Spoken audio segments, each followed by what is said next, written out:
talagang may tira kayo, dapat binasag nyo man lang yung sasakyan ko. Dala video. At saka bunganga, pag-aambaan at aawatin lang ng driver ko, atras, natakot.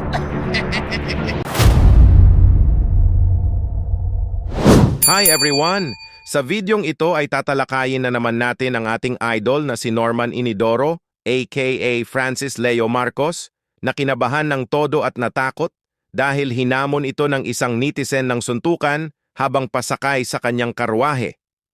Panoorin natin ang kabado at takot na mukha ni Norman Inidoro.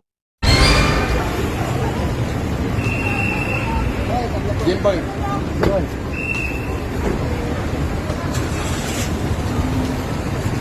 May dala ba kayong motor? Tricycle, dala mo. Boss, Boss, ang pangit ko pala sa personal? Ang pangit ko pala sa personal? Oo, Akala ko pa po. Dito ay hinamon na ng suntukan si Norman Inidoro at kitang-kita sa mukha ang kaba at takot nito. ito yung mahilig magamon na suntukan eh. Liga, suntukan tayo. Oh, labas. Tara, labas ka dyan, boss. Suntukan tayo. Kaya mo matapos sa oil ka lang pala. Halika. Oy, suntukan tayo. Tangina mo. Agad naman nagsumbong sa kanyang live si Norman Inidoro at kitang-kita sa kanyang mukha ang takot nito. At tayo po, ako po ay nakaranas ngayon ng pangaharas diyan sa Parañaque. Utos yan ni Makagago. Siyempre nga naman, politiko yung pamilya niya dyan eh. So, tayo ho ay nakaranas ng pangaharas paglabas natin. Dangan nga lang ho tayo ay marespeto sa City Hall, marespeto tayo, baka gumawa ng gulo. O, di ba? Tayo marespeto, kaya... Nagyabang naman agad si Norman Inidoro na inawat lang daw niya ang kanyang tao, pero makikita nyo na sa mukha ni Idol ang sobrang takot nito. Baka gago sa susunod, magpagpapadala ka ng tao, yung may tira, yung may baril, ano dala video. At saka bunganga, pag-aambaan at aawatin lang ng driver ko, atras, natakot. Aawatin lang ng bodyguard ko, hindi na masasapakin. Umatras, natakot. Bunganga, layo. Suntukan tayo. Layo naman ang layo, ayaw naman lumapit. At mukhang may ibig sabihin naman ang sinabi ni Norman Inidoro sa netizen dahil kung sa ibang lugar lang daw ay may kalalagyan ito. Nakakatawa kayo? Oo. Di bale, na-picture naman yung tatlong pagmamukha niyong pangit. Malay mo, sa ibang lugar, makita kayo ng bodyguard ko, kilitiin kayo. Ganun lang kasimple yun. Di ba? Di ba? Malay mo, magkita tayo sa ibang panahon, sa ibang lugar. O, di ba? Mabati kita, oy, kumusta ka? Di ba? Dito ay sinundan pa si Norman Inidoro ng isang netizen at nasa gilid na ito ng kanyang sasakyan. Mausing! Takot ka pala! Ha? Nagsasalita ka lang pag na-enter na kayo? Ha? Hoy! Ay, wala, duwag! Duwag, oh! Gusgusin! Pakita ka naman dyan! Duwag! Di makalabas yung ulo ngayon, oh! Kanina nung palabas sila, oh! Takot yung bobo! Takot! Hoy! Ano? Wala na? Aray ko, para isang pal, wala pala! Makikita sa mukha ang takot at kaba ni Norman Inidoro at nagpapabackup ito sa kanyang tauhan. Para ibas tayo. Okay? Inutusan nila. So, na-picturean naman ng mga tao natin yung mga mukha nila.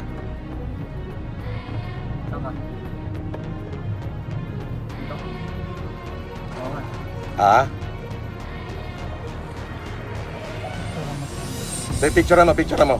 Sabi mo picturean. Jimboy, backup ka mo, Jimboy.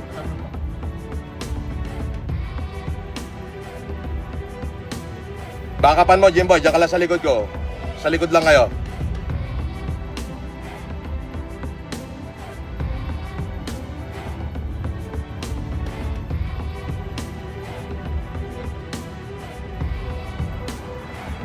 Ano daw?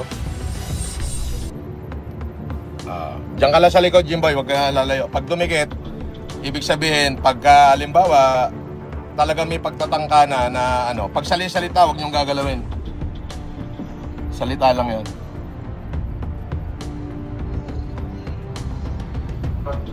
Nawala naman ang takot at kaba ni Norman Inidoro dahil may pulis silang nadaanan at akala niya ay di na sumunod ang netizen. Chief, galing lang kami sa hearing. Sorry. Galing lang ako sa hearing. Oo. Gagawin ko lang doon. Sige. Ngunit nakasunod pa rin pala ang netizen kay Norman Inidoro at makikita mo na naman sa mukha niya ang takot nito. Puro cellphone ang dala.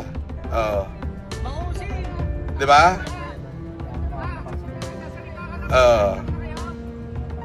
Ang pansinin yan. Wala namang harm yan kasi ang dala lang yan is cellphone.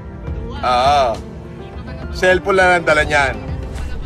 Tanggalin mo cellphone mo, aabutin ka. Di ba? Tanggalin mo cellphone mo.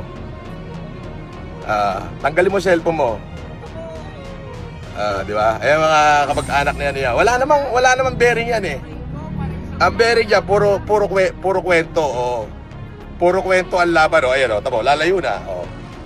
Ba't di ka sumunod dito? Kung talagang may tira ka, sumunod ka sa akin. Dahil sa kaganapang iyon, ay kitang-kita sa panga ni Norman Inidoro ang takot at natulala na lamang ito. Takot ko yan, sir.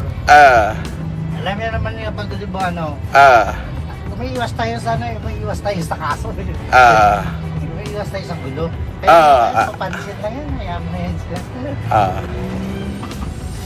Ayun din, no? Galing. Subalit nang nawala na ang netizen, ay inatake naman ng tapang si Norman Inidoro at ang sabi pa niya ay sa bunganga lang daw matapang ito. Medyo magbibideo-video ka. Pwede ba yun? Video lang. Anong bearing? Para humiliate mo ako. Walang bearing. Kung talagang may tira kayo, dapat binasag nyo man lang yung sasakyan ko. Hinampas nyo na lang kaya. Para naman nalaman natin kung may tira talaga kayo o wala. Wala eh. Halatang duwag kayo. Hanggang bunganga ka lang.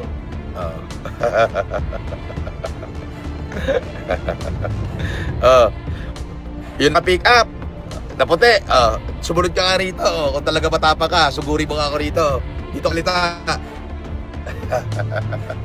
Kupal ka. Pero kung hinampas mo man lang sana yung sasakyan ko, malamang may kapit pandesal na sa inyo mamayang gabi. At yan po ang matinding kaganapang nangyari kay Norman Inidoro aka Pekeng Marcos, at mukhang lumiliit na ang daan ni Idol Norman Inidoro dahil parang kahit saan siya magpunta ay mayroong galit sa kanya. Makikita din natin sa video na sobrang natakot si Idol pero sa kanyang live ay ubod ang tapang nito. At ang inaakala siguro ni Norman Inidoro na sa dami ng kanyang supporters ay may magdedepensa sa kanya ngunit illusion lang pala. Isa lamang itong patunay na ang tapang niya sa kanyang mga live ay isang pagkukunwari lamang. Hanggang dito na lang po at maraming salamat sa inyong suporta.